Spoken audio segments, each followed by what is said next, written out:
When people ask me why I still talk so much about the Apple TV in 2025, I usually smile and say, because you don't really get it until you've actually lived with one.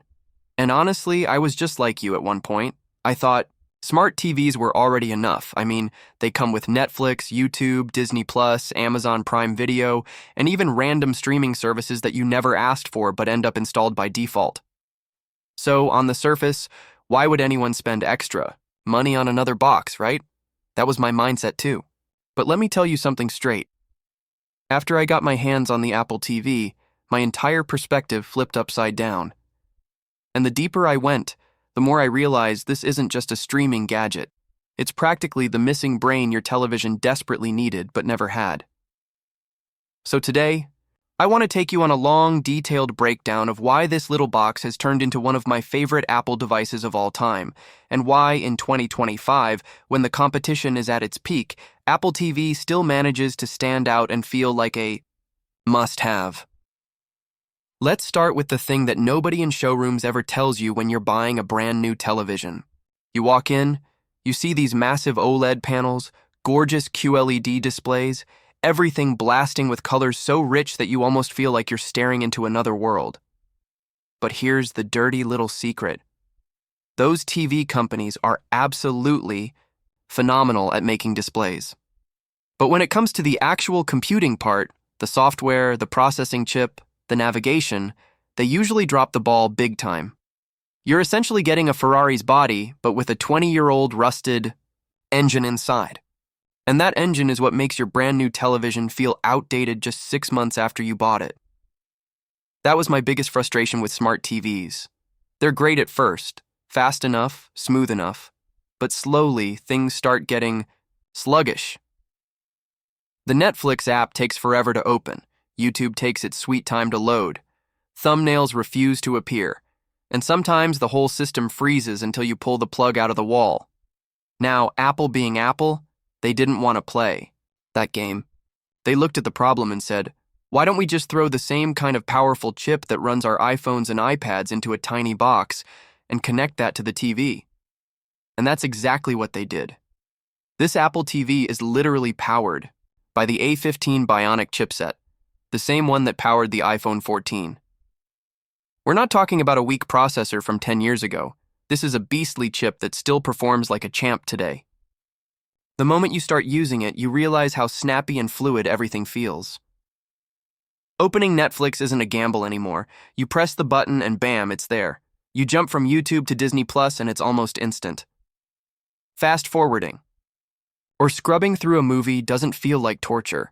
It's smooth, accurate, and doesn't lag. Honestly, it's like giving your TV a brain transplant. The body, the display, is still from your television brand. But the mind, the intelligence, the actual power behind the experience is Apple's. And trust me, that makes all the difference in the world. Now, let me rewind a bit and talk about my personal experience because I didn't get to this conclusion overnight. I actually tried alternatives before landing on the Apple TV. I had 2 televisions at home, both running Android tvOS. At first I thought, this isn't bad at all. I mean, I had access to my favorite apps. But then came the pain points. I'd turn on the TV, go grab a snack, and out of nowhere, the thing would start blasting some random trailer for a show I didn't care about, at full volume. I'm talking jump scare levels of loudness, and I'm not exaggerating. Even worse, the whole interface would feel bloated, laggy, and littered with ads. So I thought, all right, let me try something else, maybe an Amazon Fire Stick. I'll be honest, that did make things a little smoother. Performance was decent, but again, Amazon forced ads down my throat. Every time I wanted to watch something, there was some trailer or Prime Video recommendation being shoved at me. It was exhausting. That was the breaking point. I finally said, let's see what Apple TV can do. And wow, it was like a night and day difference. I powered it on and was greeted with a clean, beautiful interface. No screaming ads. No random trailers blasting at midnight. Just a calm dashboard where my apps were neatly arranged, and when I started navigating, that buttery smoothness hit me. Netflix opened instantly. YouTube thumbnails loaded properly. Scrolling didn't feel like pushing a boulder uphill. The smallest details that usually annoyed me elsewhere suddenly disappeared. It felt premium, it felt effortless, and it genuinely felt like the TV was respecting my time instead of wasting it. And speaking of the interface, let's talk about tvOS 26. Oh man, Apple's software game here is unmatched. tvOS might just be the cleanest, most intuitive TV operating system I've ever used. The home screen looks polished, with apps and content right there in the center, so I don't have to dig through layers of menus just to find what I want. It's familiar too, especially if you've used iOS or iPadOS.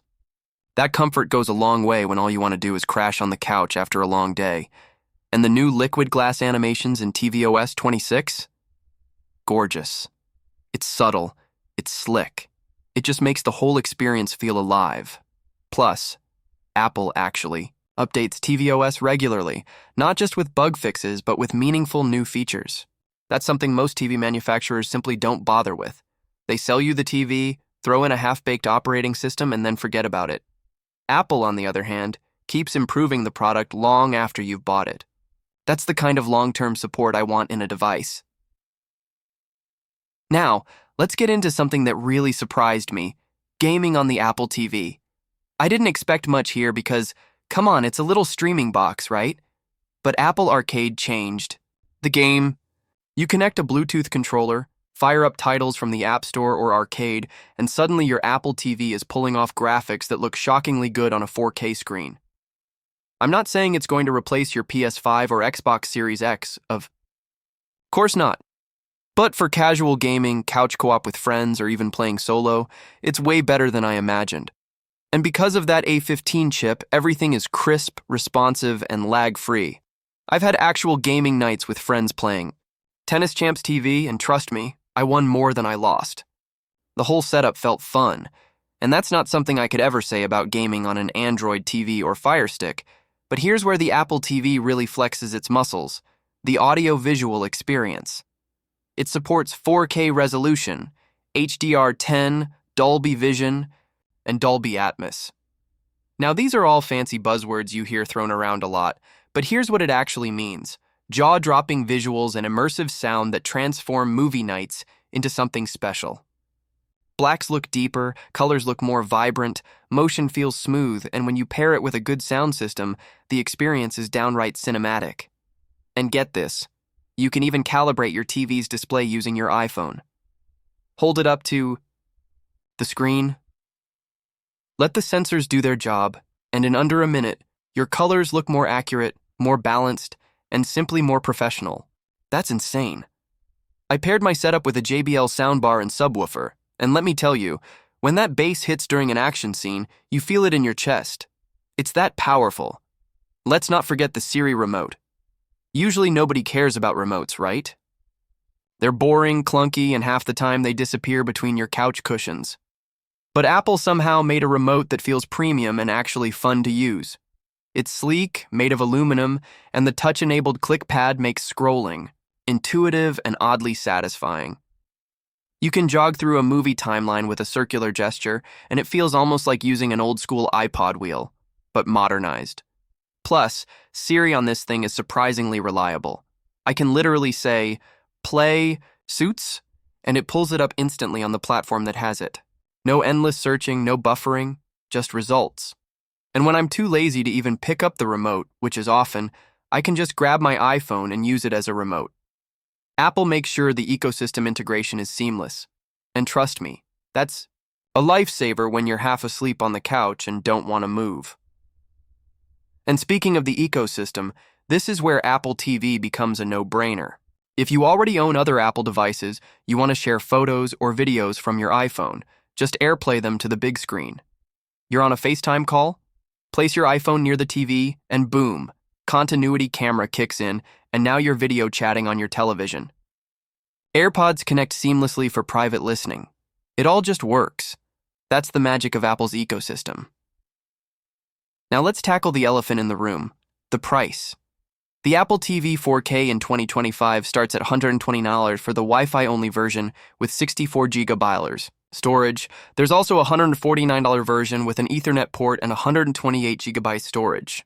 In India, it's $13,999.99 and or $15,999.99 respectively. Now you might say that's expensive for a streaming box, and you'd be right. But here's the thing, you're not just buying a streaming box, so is it worth it? Absolutely yes.